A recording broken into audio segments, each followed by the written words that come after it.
Now, the Greens have released their policy on mining projects, and it's a do not pass go. Green Party co-leader Marama Davidson today confirmed their pledge to reverse fast-track consent. So that includes projects given the go-ahead as far back as 2024. That includes the mining of seabed coal gold. It's been welcomed by Suzanne Hills, chair of the West Coast branch of Forest and Bird. She said it's bold policy. We've got to put people and the planet first, not corporate profits or political ideologies or ministerial pet projects. We know coal is over, and equally so, hard rock gold mining is over as well, because that also squanders enormous carbon emissions. So, yeah, absolutely congratulate the Greens for this policy announcement today. The New Zealand Minerals Council, they call this performative nonsense. What would you say? Well, it's informative nonsense to avoid, avoid action on climate breakdown. I mean, we are facing 1.5 degrees of global warming probably this decade, and it's likely we could breach 2 degrees by the end of the 2030s, and that's just going to result in enormous political, social, economic turmoil. So we need to start being honest with ourselves and face reality. If we have economic growth, it needs to have the direction of rapid decarbonisation, not supporting industries that are carbon intensive and just spewing more carbon emissions into our environment, into our atmosphere, and accelerating us to dangerous levels of global warming. All right, for more on this, let's talk to PatrickPhelps, Manager, Mining Industry Group, Minerals West Coast, sometimes panellist. Patrick, kia ora. Okay, so for you, for many listening, this will be going back to the dark, dirty, stinky past. Patrick? What's that, banning mining projects? Yes. No, not banning mining projects. Look, no, it's a vibrant part of regional economies throughout New Zealand. I don't think it's a dark, dirty past. If we want higher wages and better jobs in New Zealand, we need investments in skills, and we need investments in plant and machinery, and mining's a very good industry for necessitating that. I mean, it's the highest paid industry in the country. It's an annual income of about $125,000 per year, and I think it's a way of making New Zealand a more competitive country to be in. And like I say, it's a vibrant part of regional economies like the West Coast, Hauraki and Otago. Jennie? Oh, I have so many thoughts on this. It's quite amazing. Choose one. Okay. They're the Green Party. The clue is in their name. They're always going to come out and make policy that is pro-environmentally positive decisions. However, I guess the big question is, this is directed at fast-track policy. And the question I think we've got to ask, regardless of what you believe the outcome should be, is can policy be made properly, quickly? So can consents be given proper consideration in a fast-track process, or do we need actually time to properly consider these things? Patrick? Yeah, I think the inverse of that is asking, just does doing things slowly lead to a better outcome? But I think across the board in New Zealand, and mining's one sort of subset of this issue, but whether it's housing development or even electricity or renewable electricity generation for that matter, things have definitely slowed down a lot over the last 20 or 30 years under the RMA. That's stifled our ability to generate new electricity, that's stifled our housing supply, and I do think that's stifled investment in industries like mining, and I don't think that's been to anyone's benefit in the long run, really, and I don't think environmental outcomes have come sort of to be any better in that time. But no, I don't think there's any reason that you can't do things quickly and do them well, and I think Fast Track has been an effective piece of legislation so far. There have been projects that haven't made it over the line. It hasn't been a rubber stamp, so no, I think there is definitely a case for doing things faster. Do you agree with that, Raj?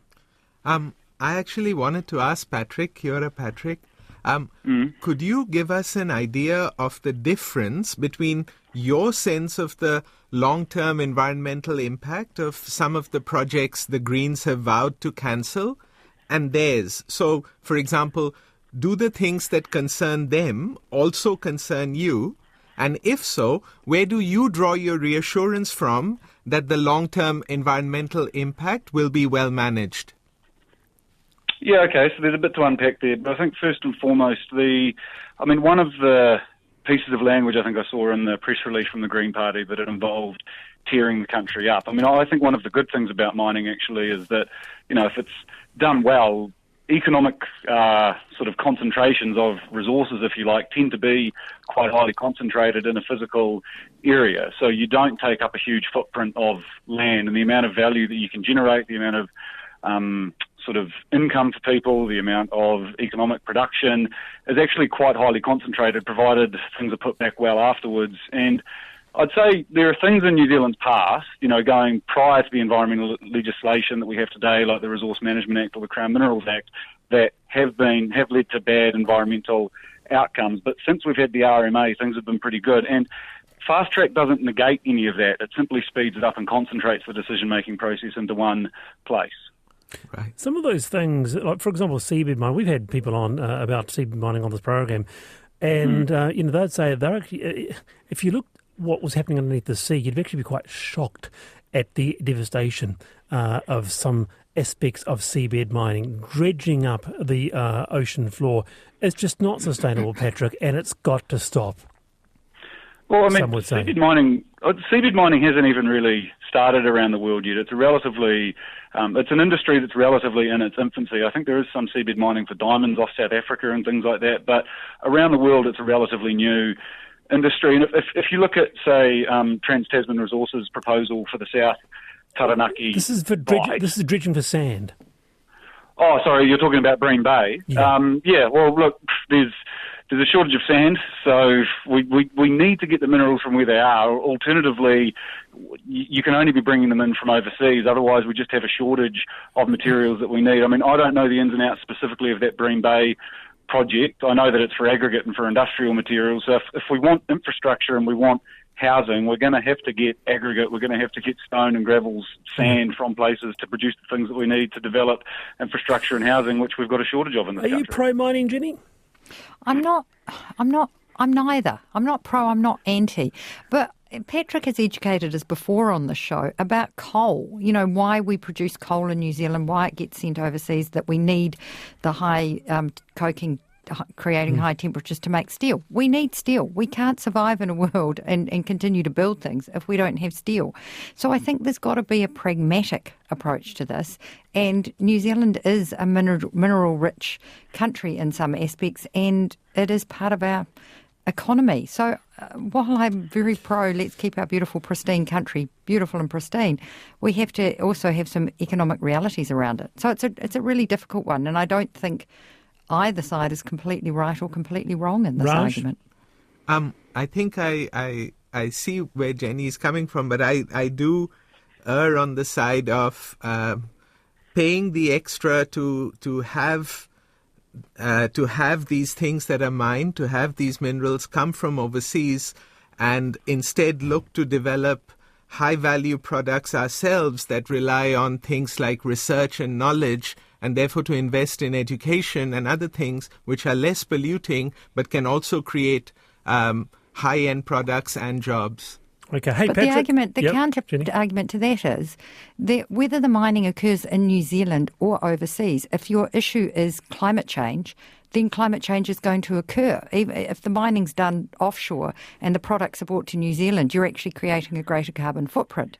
So, or you send it out beyond the environment. Yeah. Don't know what that means, Patrick. What does that mean? That's quoting Clark and Dawes, the front fell off. That may be wasted on some people, but anyway, niche reference perhaps. Nothing like a well-placed Clark and Dawes quote. Good on you, Patrick.